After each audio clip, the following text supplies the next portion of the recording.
우리가 요한복음을 통해서 느껴지는 것은 복음은 온 우주 만물에 증거되어지고 있다고 하는 사실입니다. 예수 그리스도의 복음은 막을 수가 없습니다. 온 우주 만물에 그냥 선포되고 있는 것입니다. 그래서 오늘 이 요한복음을 기록한 저자 사도 요한은 말씀이 태초부터 계셨다. 말씀은 복음 되신 예수 그리스도입니다.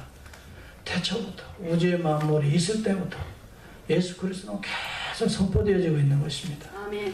구약에는 여러 가지 예표를 통해서 성막을 통해서 또 여러 가지 사건들을 통해서 복음은 계속 선포되어지고 있습니다. 이 말씀이 하나님이시기 때문에 우리 주 예수 그리스도는 온 우주 만물이 시작된 때부터 계속 선포되고 있는 것입니다. 이 말씀은 곧 하나님이시다. 그로 말미암아 온 우주가 지어졌다. 이 복음입니다. 그리스도는 말씀은 창조주 하나님이다. 그가 태초부터 다 만들고 오늘 나를 만들었다. 여러분 이 요한복음은 이렇게 우주적인 복음이라고 해요. 그냥 단순하게 선포되는 게 아니에요. 온 우주 만물에 그 만물에 그리스도가 존재하고 그리스도가 온 우주 만물을 다 섭리하시면서 만드셨다. 우주를 향한 복음이 선포되고 있다고 하는 것을 저는 이 요한복음 1장 1절 한 줄 태초에 이 말씀부터 시작해서 복음은 중단되지 않고 태초부터 전파되고 있구나. 특별히 예수 그리스도가 이 땅에 오실 그때에는 로마인들이 지배하고 있지만 헬레니즘 문화입니다. 이 문화에 전포되고 있습니다. 말씀이 육신이 되어 우리 가운데 거하신다. 여러분 이 말씀이 어떻게 육신이 되는가? 이 말씀은 헬라 원어에 보면 로고스입니다. 로고스는 그 당시에 헬라인들이 다 아는 이야기들입니다. 로마인들도 로마가 정복했지만 문화 자체는 헬라 문화입니다. 헬레니즘 문화를 이어가고 있었습니다. 그래서 여러분 온 우주 만물의 복음이 선포될 뿐만이 아니라 그 당시에 사는 모든 인류에게 그 당시에 로마가 세계를 정복하니까 헬레니즘 문화가 세계를 정복하고 있으니까 그들에게 로고스, 니들이 아는 로고스, 우주 만물의 배후의 근원적인 신적 존재를 알려주는 그 존재를 로고스라고 했어요. 그래서 여러분 그리스 헬라 문화 속에서는 신들이 많이 있습니다. 이 배후에서 신들이 우리 인간에게 신의 뜻을 전파해주는 중간의 존재가 로고스라고 하는 개념이에요. 그래서 이 로고스의 개념은 신화에도 많이 등장하고 그들의 문학에도 많이 등장하고 또 그들의 어떤 삶에서도 이 로고스를 사모하는 그런 이 배경 속에 바로 로고스라는 말을 통해서 그리스도를 소개하는 것입니다. 많은 잡신들의 배후에 그가 아니라 창조 때부터 우주 만물을 창조하신 그 하나님의 대언자로 하나님의 아들로 이 땅에 오신 그 말씀이 육신이 되었다. 사실 복음은 이 복음은 듣든지 아니 듣든지 전파되고 있었던 것입니다. 우주 만물의 새들이 이 복음을 들었습니다. 바람결도 들었습니다. 여러분 해도 들고 달도 들고 물결도 이 복음을 온 천하가 듣고 있는 것입니다.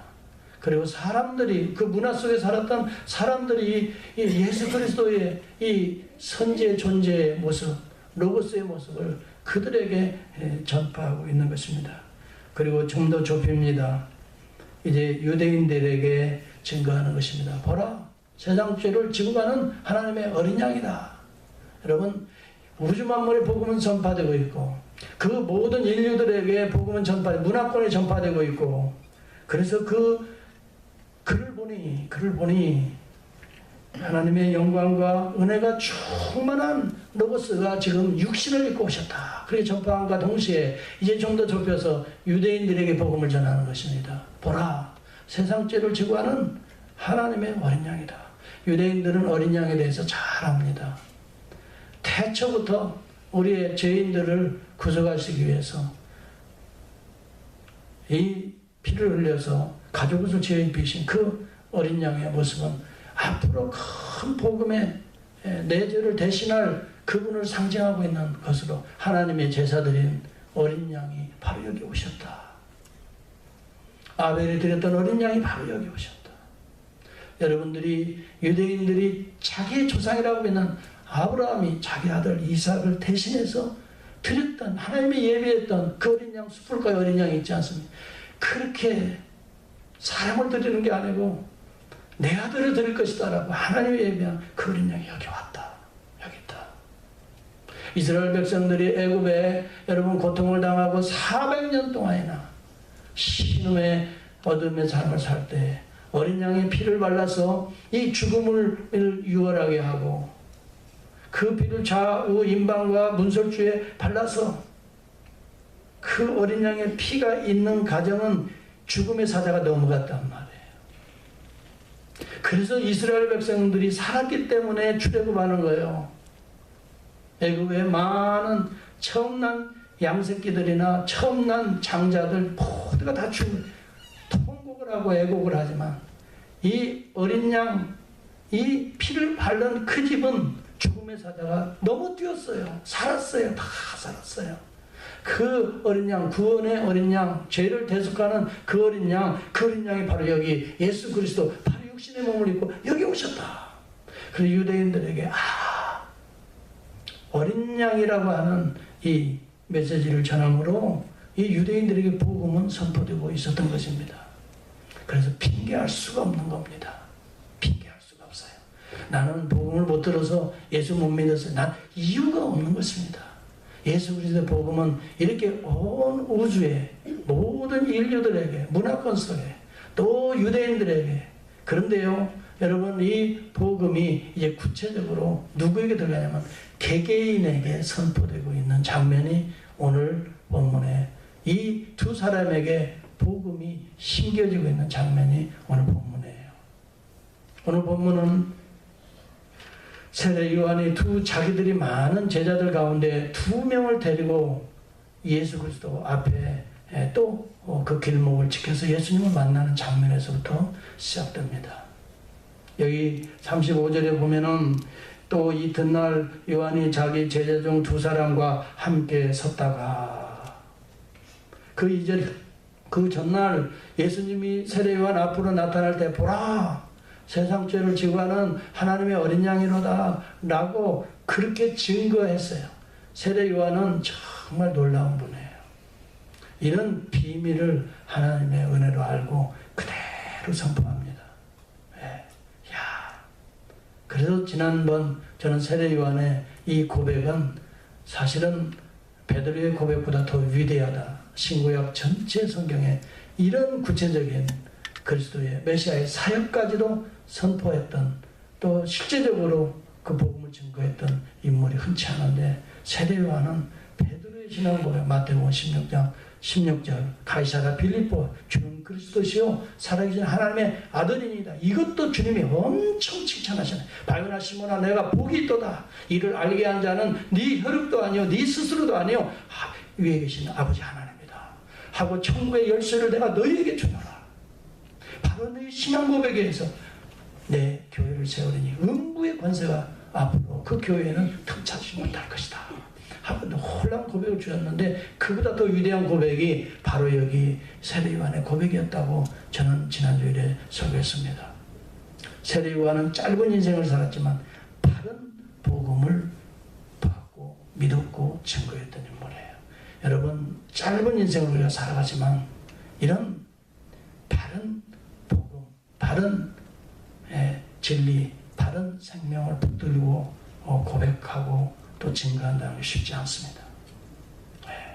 저와 여러분들이 장교회를 오늘도 주님 앞에 나왔지만 바른 복음 대신 예수 그리스도를 보고 믿고 만나고 증거할 수 있는 이 시대에 세례요한보다 더 위대한 능력 있는 인생의 삶을 살아갈 수 있기를 저는 바랍니다. 오늘 또 나타나는 거예요. 세례요한이.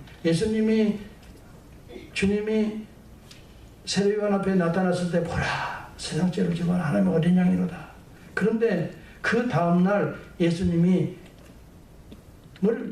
사실은 또 만나기 위해서 그 길목을 지키고 있는 거랑 마찬가지예요. 여러분 본문의 내용을 보면 또 이튿날 그렇게 돼. 그래서 여러분 성경을 잘 보셔야 돼요. 이 본문을 잘 보면서 여기에서 주는 메시지, 하나님의 뜻이 무엇일까를 이해할 수 있어야 돼요. 또 이튿날 요한이 자기 제자 중 2사람과 함께 섰더니 그래요. 왜? 그 전날 보라 세상죄를 지고 한 하나님의 어린 양이라고 말하는데, 사실 그 당시에는 세례 요한을 따르는 많은 군중들이 있어요. 많은 사람들이, 세례 요한의 제자들이 있어요. 그런데 그 중에 지금 메시아 예수 그리스도를 만나기 위해서 주님이 다시 오실 그 길목을 지키는 자는 세례 요한과 그 2사람, 2 제자였다는 거예요. 그래서 세례 요한이 자기의 2 제자와 함께 섰더니, 여러분 이 섰더니라고 하는 이 말을, 원어를 가만히 살펴보니까 이게 헤이스타케이, 이 말은요 그냥 가다가 잠깐 일 있어서 쓰는 게 아니에요. 여러분 혹시 고도를 기다리며라고 하는 사뮤엘 베켓트의 연극을 보신 적이 있나요? 저는 그 대학 시절에 그 중앙대에서 그 연극을 하고 있었어요. 그래서 저희 친구와 함께 참 그때 기억이 나는데, 우리 집사람이랑 같이 그 영화 연극을 보러 갔어요. 사뮤엘 베켓트의 그 고도를 기다리며, 이것 때문에 그가 노벨 문학상을 받아요. 아주 대단한 작품이에요. 그런데 그게 뭐 무슨 무대가 거창하고 전혀 그런 거 없어요. 그냥 허허 벌판에 나무 한 그루 있는 거예요. 나무 한 그루 있는데 그 밑에서 2사람이, 하나는 키가 크고 하나는 작고 뭐 서순환과 하창일 비슷한 스타일이에요. 2사람이, 하나는 블라드미르라고 하는 이 디디라고 불리지죠. 그 다음에 하나는 에스트라궁이라고 하는 이 고구라고 불려져요. 이 사람 둘이 앉아서 그냥 툭툭 던지는 이야기들이에요. 들으면 이게 무슨 말인가? 왜 저런 얘기? 잘 못 알아듣겠어요. 그냥 하는 얘기예요. 그런데 누구를 기다리면 고도가 올 것이다라는 거예요. 고도가 올 것이다. 예를 들어서 블라드미르가 나 가야 되겠어. 잠깐만. 왜 가? 글쎄 가긴 가야지. 뭐 이런 식이에요. 그래. 아니야. 고도. 맞아. 고도가 온다 그랬지. 고도를 기다려야지. 뭐 이런 식이에요. 그래서 고도를 기다리면. 또 그 가운데 이제 지나가는 사람들이 있어요. 뭐 누가 사람이 쇠사슬을 끌고 묶어서 가는 거예요. 그런데도 그건 뭐냐면 그 당시에 인류의 문화와 문명이 그 2차 세계대전에 영향을 받아서 이 사람을 아주 그냥 살상하고 아주 그런 모습들을 그렇게 그려내는 거예요. 그러면서도 이런 환경 속에서 고도가 온다고 그랬지. 그 양치기 소년이 나타나요. 절망했을 때 고도 그분이 오시긴 오신대요. 그러는 스토리들이 계속 이어지는 거예요. 그러니까 이 2사람은 뭔가를, 그 고도를 기다리고 있는 거예요. 그래서 우리 인류에게 소망은 고도라는 것을 가르쳐 주는 거예요. 고도가 과연 누구인가 모른다는 거, 자기도 몰라요, 이 사람들도. 그런데 기다리게 하는 거예요. 기다리고 있어요. 그리고 끝나고 나서도 나중에는 고도가 오지도 않았어요. 또 기다리다 그냥 끝나는, 이게 아무것도 아닌 연극 같지만 여기에 엄청난 메시지가 있는 겁니다. 사뮤엘 베켓트는 이것을 통해서 이 고데트, 이 G-O-D-T, 고데트, 이 어떤 문화 비평가들은 하나님을 가르친다, 신을 가르친다는 거예요. 뭔가 우리를 인류로 구원할 구세주를 기다리고 있다. 그렇지만 오시지 않는 그 모습을 끝까지 기다리는 인류의 그 소망적인 모습을 그려내는. 그렇지만 인류가 지나가는 인류의 이 역사들이 만들어내는 것들은 고통과 아픔과 좌절과 노예와 지주와 그 다음에 이 노예들이 쇠사슬로 막 묶고 가는 그런 장면도 이렇게 나오고, 그게 오늘 이 인류의 현실이지만 바로 여기 현실에 대한 이 고도라는 거예요. 고도가 와야 된다는 거예요. 그런데 여기 그렇게 그 사람들이 기다리는 것처럼 여기 본문에 보면은 그런 내용이에요. 함께 섰다가, 이것은 그냥 가다가 서는 게 아니라 누군가를 지금 기다리면서 그 어느 순간부터, 어느 과거의 어떤 시점에서부터 이 미래 완료 과거형을 쓰거든요. 계속 오실 그분을 기다리고 있는 그 모습이에요. 이게 무슨 말이에요? 어제 그 길로 누가 왔기 때문에 예수 그리스도가 오셨잖아요. 그 길로 오셨기 때문에 그 길목을 아침부터 일찍이 세례 요한이 자기의 사랑하는 두 제자와 함께 그 골목을 지키고 있는 거예요. 그분이 오실 것이라는 거예요. 고도가 아니라 그 메시아 그리스도가 오실 거라는 거예요. 세례 요한은 그런 마음으로. 그런데 제가 여기서 느껴지는 게 바로 그겁니다. 세례 요한의 제자들에게 많은, 그래 세례 요한은 유대인이니까 스가랴 제사장의 아들 아니에요. 그렇죠? 엘리사벳 아니에요. 그러니까 제사에 익숙한 가문이에요. 그리고 이 광야에서 외치는 자의 소리가 돼서 이 제사장 가문에 수많은 사람들이 따라서 세례도 받고 했단 말이에요. 그래서 그 유대인들에게 이 보라 세상 죄를 지고 하나님의 어린 양이라다 라고 하는 복음의 메시지를 확 전했는데 결국 따라온 사람은 두 사람이 따라온 거예요. 기억하십시오. 복음의 메시지는 우주에 전파되고 있습니다. 모든 인류의 문화, 헬라 문화권에도 이 복음은 선포되고 있는 것입니다. 그리고 특히 유대인들에게, 하나님의 특히 선택받은 백성들에게 복음은 전파됩니다. 그런데도 예수 앞에 함께 그 길목에서 그 누구를 기다리는 그 사람들은 누구예요? 두 명이 있었다는 거예요. 그 사람이 여기 이름이 나오잖아요. 하나는 베드로의 형제 안드레라 그랬어요. 여러분 그러면 그 다른 사람은 사도 요한인 거예요. 이 요한복음을 기록한 자신을 이 사람은 내놓지를 않아요. 드러내지를 않아요. 어느 부분에서는 예수의 사랑하시는 자가 어깨에 기대어서, 예수님의 이 어깨에 기대어서 예수의 사랑하시는 자, 이런 표현을 하지 자기 자신을 말하지 않는 거예요. 표현하지 않는 거예요. 그러니까 한 사람은 지금 요한이에요. 요한. 사도 요한도 원래는 세례 요한의 제자였다 이 말이에요.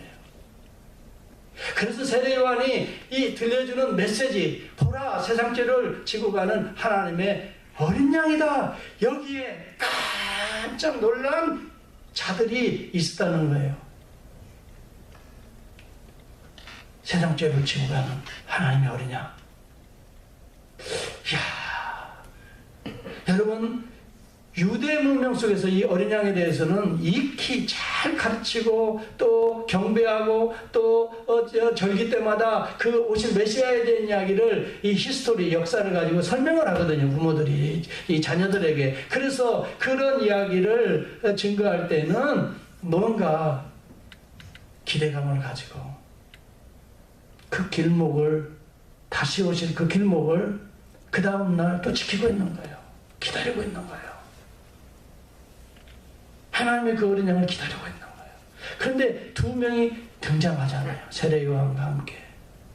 근데 예수가 와요. 예수가 또 그 길을 가시기 위해서 또 오시는데 또 이야기를 합니다. 뭐라고 세례 요한이 이야기합니까? 36절이 나오잖아요. 한번 보시기 바랍니다. 시작. 예수의 반해심을 보고 말하되 보라 하나님의 어린 양이로다. 여러분 어제보다 더 반가운 마음으로 얘기했을 것 같아요.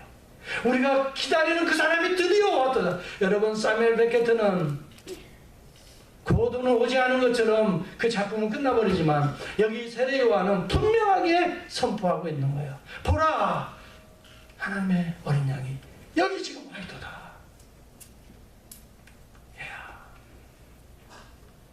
그랬더니 두 제자가 어떻게 합니다. 시작. 두 제자가 그의 말을 듣고 예수를 쫓겨내라는 것은 제자들은 입문의 과정입니다.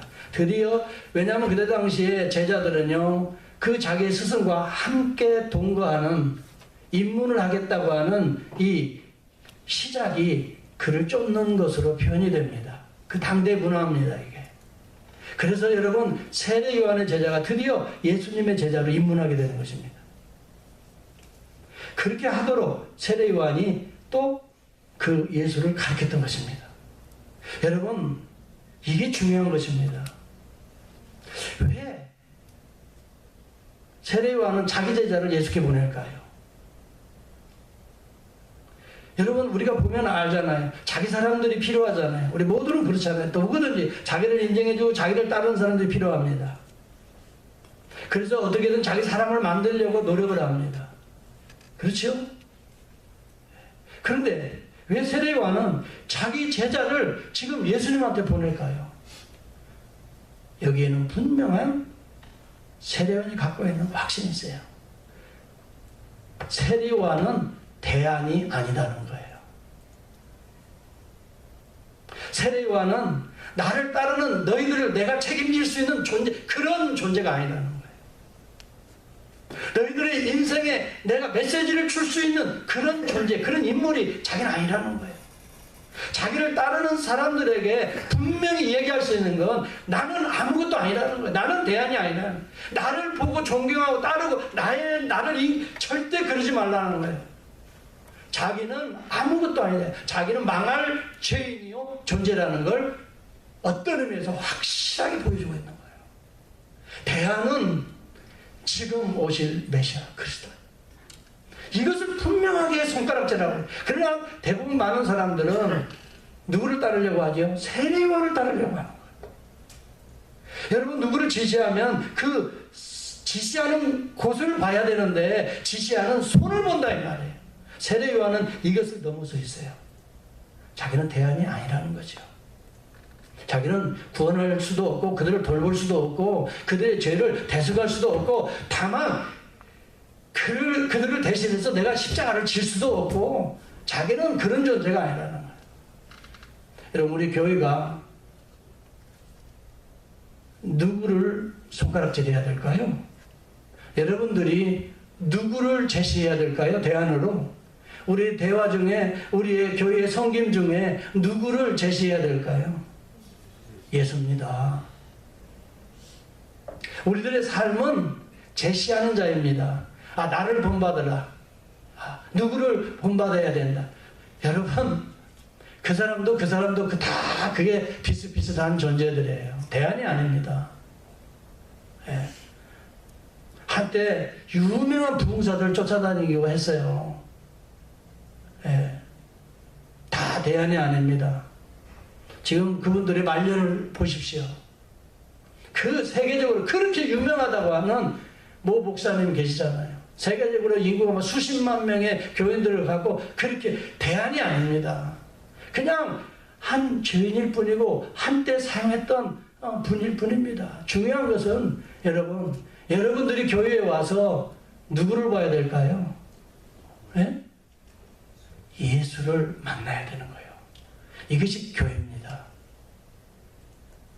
저는 아무것도 아닙니다. 여러분보다 못한 인격을 갖고 있고 여러분보다 못난 정말 모든 부분에서 여러분을 따라가려면 제가 정말 부끄러운 부분이 많습니다. 그러나 하나님께서 이 부끄러운 자를 광야에서 선포하게 하시는 것은 누구를 선포해야 돼? 보라, 세상의 죄를, 나의 죄를 지고 갈 하나님의 어린 양이로다. 이것을 죽도록 그저 선포하는 거예요. 저희 삶은 그거밖에 없어요. 나를 따라와라, 나를 본받, 절대 그렇게 할 수가 없어요. 여러분, 교회는 그리스도를 만나는 장소가 되어야 될 줄을 믿습니다. 예수를 만나야 변화가 되는 거예요, 여러분. 수십 년 우리 아버지가 뭐고, 여러분, 우리의 형님이 누구, 그게 지금 문제가 아니에요. 우리 교회 가봐, 목사님이 설교를 잘하고, 우리 교회 가봐, 능력이 있고, 기도 한 번만 하면 나고. 여러분, 이건 대안이 아닙니다. 여러분의 죄를 치고 갈 하나님의 어린 양 되신 예수를 만났습니까, 여러분? 이게 중요한 거라는 말이에요. 저는 그게 여러분의 인생에 제일 좋은 교회라고 저는 생각합니다. 아멘. 예수를 만나게 해주는 교회. 예수를 이야기해주는 교회. 그것이 세상의 죄가 아닙니다. 누구의 죄로? 나의 죄로 만나는 곳이 우리 교회가 되어야 될 줄을 저는 믿습니다. 아멘. 다른 게 없어요. 우주에 태초에 말씀이 계시니라 고상한 그 말씀 로고스가 어떻게 이 너무 고상한 세상은 여러분 우주의 그냥 모든 문화 속에 여러분 이거 다 소용이 없어요. 중요한 것은 구원 얻는 역사는 보라 세상 죄가 아니라 내 죄를 지고 가는 하나님의 어린 양이로다 라고 하는 음성이 귀가 펄쩍 들려서 그 새벽에 나가서 예수님이 가는 그 길목을 지키고 있다가 드디어 주님이 나타나니까 세례요한이 한 번 더 이야기하니까 세례가 보이지도 않아. 아이고 선생님 그동안 참 고마웠어요. 내가 그동안 이런 인사한 적도 없어. 그냥 누구한테 가는 거예요? 예수께 가는 거예요. 세례요한도 그래요. 아니 이놈아 그동안 내가 너를 데리고 근데 인사도 안 하고 그렇게 쫓아가냐? 이 쫓아가자는 거니 상당히 이게 지금 전입니다. 인생의 새 출발입니다. 아니 어떻게 내가 얘기 한마디 했더니 그러니까 섭섭 그게 아닙니다. 나는 멸망하고 그는 흥하게 하겠다 하면서 세상에 다 예수 그리스도의 복음을 하나님의 어린 양이라고 말했는데 2명밖에 나와서 그 길목을 지키지 않은 어떤 의미에서 보면 세례요한이 섭섭했을지도 몰라. 더 많은 자들이 예수께 가야 되는데 더 많은 자들이 나를 떠나서 주님을 향해야 되는데 어쩌면 그것 때문에 썼을 것 같아요. 성경 주석가 이 벵겔은 이런 이야기합니다. 오늘 바로 이 따르는 두 사람에 의해서 드디어 유대교에서 기독교가 시작되었다라고 선언을 합니다. 놀라운 시각입니다. 그동안에는 유대인으로 살았습니다. 그러나 유대인이 그게 열망하던 그리스도가 오셨다는 말씀을 듣고 그 순간 그리스도를 쫓던 이에서부터 기독교가 시작되었다. 여러분 교회가 시작되고 하나님의 나라가 시작되는 것은 뭐 무리를 지어서 가는 게 아닙니다. 예수 그리스도를 만나기 위해서 그 길목을 지키고 있는 그 간절한 마음에서 하나님의 기독교의 역사, 그리스도의 역사가 시작되는 줄을 믿습니다. 네. 그 길목을 지키는 마음이요. 주님이 등장하니 거기에 그냥 가는 다른 거 뭐 묻지도 않아요. 여러분 성경에 보면 다른 복음서에 보면은 예수님의 처음 제자들이 뭐 베드로와 안드레가 그물을 이렇게 고기치는데 뭐 그때 예수님이 나를 따라오너라 하니까 그때 막 버려두고 그물 또 고기들을 버려두고 예수님을 쫓아가고 또 요한과 야고보도 그러잖아요. 그렇죠? 그런 장면을 보면서 제가 의심을 하나 가졌어요. 아니 도대체 어떻게 그렇게 한마디 예수님 말하면 그냥 따라갈 수 있을 만큼 모든 걸 버려두고 주님을 따라갈 수 있을 만큼 이런 어떻게 그렇게 할 수 있나. 내가 하는 먹고 사는 거 이거 지금 배도 갖고 있었거든요. 베드로는. 예, 이 모든 어떻게 보면 그 당시에 기업이에요. 어부의 그런 것들을 다 놓아도 어떻게 그냥 주님 한마디에 그냥 따라갈 수 있나. 내가 그때는 의문을 가졌는데 요한복음 연구하면서 내가 그 의문이 풀렸어요. 그냥 한 번 만나서 그렇게 된 게 아니에요. 여기 메시아를 나중에 만났다. 고백 있죠?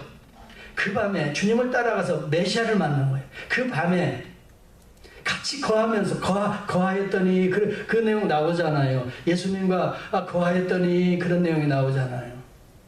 예. 그러고 나서 그 다음날 아침이 됩니다. 내가 메시아를 만났다. 너무너무 충격이 일어난 거야. 그래서 그냥 달려간 거예요. 뭐예요? 아침만 동만 터오라. 그래서 달려간 거예요. 누구예요? 자기 형. 그게 누구냐면 그 주인공이 시몬의 베드로예요. 나중에 베드로가 되리라. 주님의 예언적인 말씀 그대로 그는 베드로가 됐죠. 그렇죠? 안드레는 너무너무 감격적이어서 그렇게 인도해요. 그 다음에 여기 요한은 자기의 형제 또 누구 있어요? 여기 먼저 안드레가 먼저예요. 그 다음에 자기도 갔다는 얘기를 암시하고 있거든요. 자기 누구예요? 야고보에게 달려가서. 그래서 여러분 이 요한, 야고보, 베드로 이 사람들이 이 첫 번의 제자들이 예수님의 삼총사가 되지 않습니까? 여기에서 기독교의 역사가 시작되는 첫 출발, 뉴 스타링이 시작되었다. 뉴 에라가 시작되었다. 이렇게 보는 거예요. 여러분, 여러분에게 이런 길목을 지키는 이런 열정이, 이런 믿음의 눈이, 시각이 열려질 수 있기를 바랍니다. 네. 이 선지자들이 이야기할 때요, 하나님의 종들이 설교할 때 이걸 잘 듣고요, 모멘텀이라는 게 있는 거예요. 터닝 포인트라는 게 있는 거예요. 사람이 변화라는 게 참 놀라워요. 예. 야, 그거구나. 그래서 그것을 붙들고 또 그걸 메시지라고 그래요. 그걸 붙들고, 그 말씀 한 구절이에요. 어떤 분들은 한 구절에 그걸 붙들고 거기에서 예수님으로 가서 예수님과 함께 그 밤을 보내는 거예요. 그런데 거기에 이 인생이 달라지게 돼요. 니고데모도 그 밤중에 요한복음 3장에 보면 그 밤중에 예수님을 찾아왔잖아요. 그렇죠? 예수님을 그 짧은 순간이에요. 그 밤중에 예수님을 찾아와서 당신이 이렇게 표적을 행하는 건 보통 분이 아닌데요 부터 시작해서 사람이 거듭나지 아니하면 하나님의 나라에 들어갈 수 거듭나요? 네, 그리고 엄마 뱃속에 다시 들어갔다 나와야 되나요? 여러분, 설교가요, 예수님의 설교가 때때로는 이렇게 어려울 수 있어요. 우리들의 메시지가, 목회자의 메시지가, 아니 거듭난다는 말이 도대체 무슨 말이에요? 물과 성령으로 거듭나지 아니하면 하나님 나라에 들어갈 수가 없느니라. 아니 물과 성령이요, 거듭나게 다시 태어난다면, 그럼 내가 엄마 뱃속에, 아니 너는 유대인의 관으로서 그걸 모르느냐? 여러분, 우리 설교라는 게요, 참 어느 때는 비유도 나가고요, 메타포도, 은유도 나가고요, 이 메시지가 상당히 어려울 수가 있어요. 그래서 많은 사람들이 제 설교를 참 어렵다고들 하는 이야기를 많이 들어요.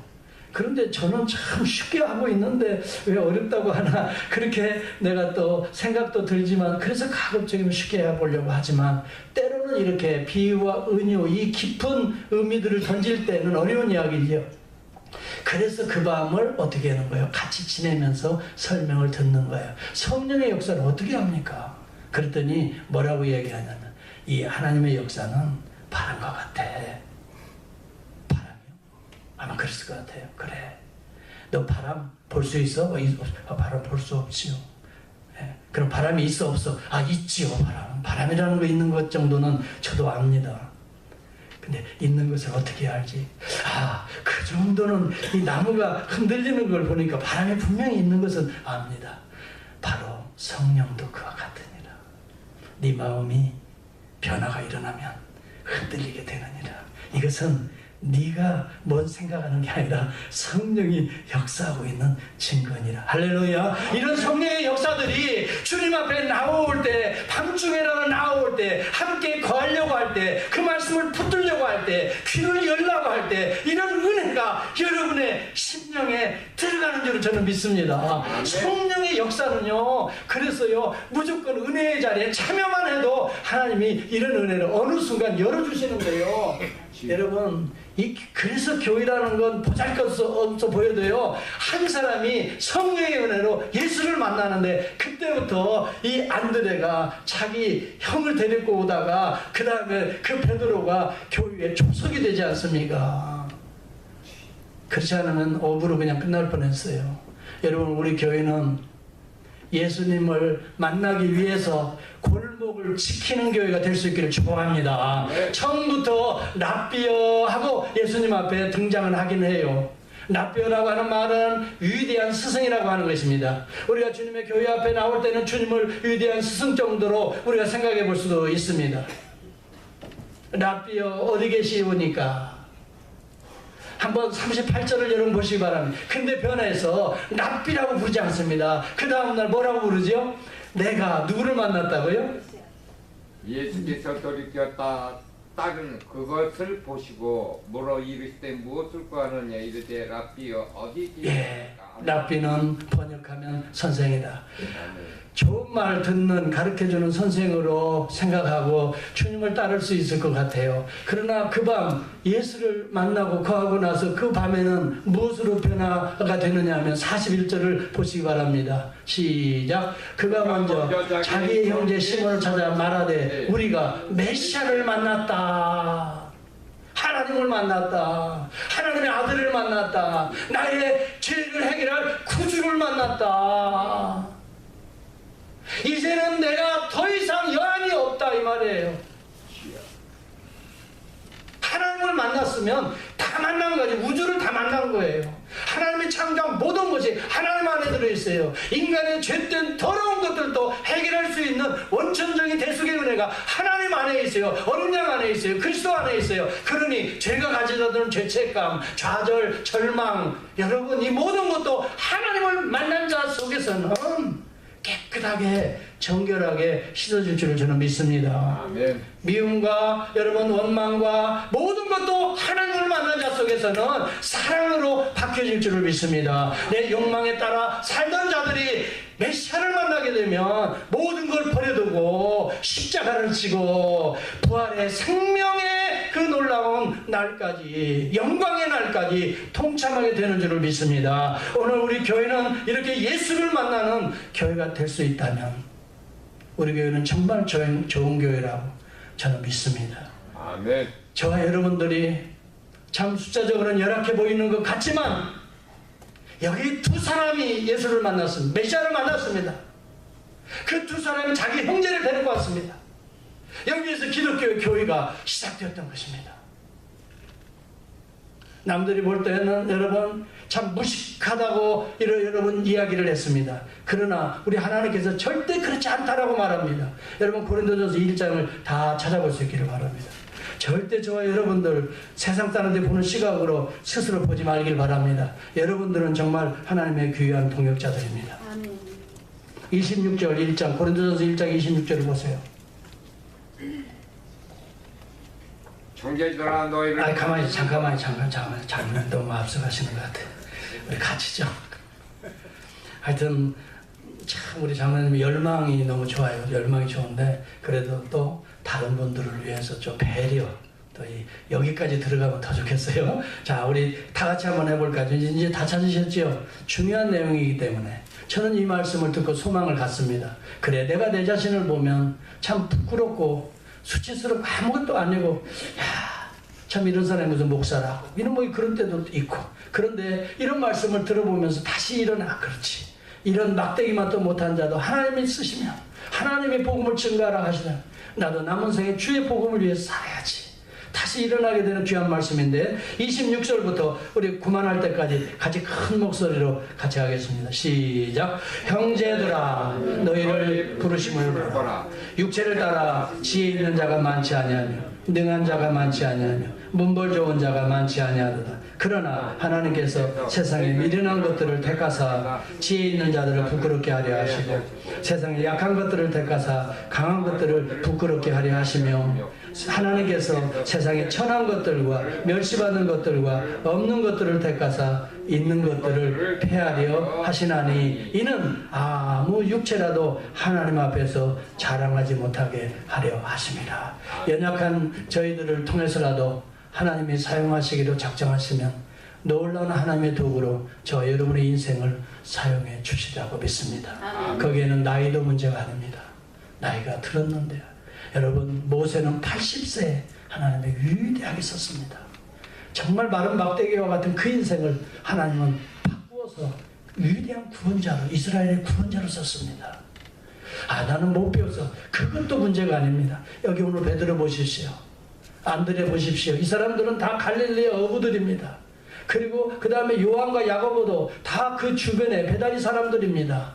그분도 다 어부들입니다. 거기에는 학교, 교육 뭐 이런 게 없습니다. 예수가 갈릴리로 가신 이유가 거기입니다. 예수님도 정상적인 학교 교육을 받아본 적이 없습니다. 여러분 절대 그것도 문제가 안 됩니다. 중요한 것은 우리 가진 것이 있고 없고도 문제가 안 됩니다. 돈 많은 사람이 있다고 해서 교회가 되고 돈 없다고 해서 안 되고 그런 거 아닙니다. 중요한 것은 예수님이 지나갈 길목을 지키는 그런 열정이 우리 가운데 있다면, 그리고 세례 요한이, 연약해 보이는 요한이 한마디 한 보라 세상 죄 나의 죄를 너의 죄를 지고 갈 하나님의 어린 양이로다 하는 메시지 한마디에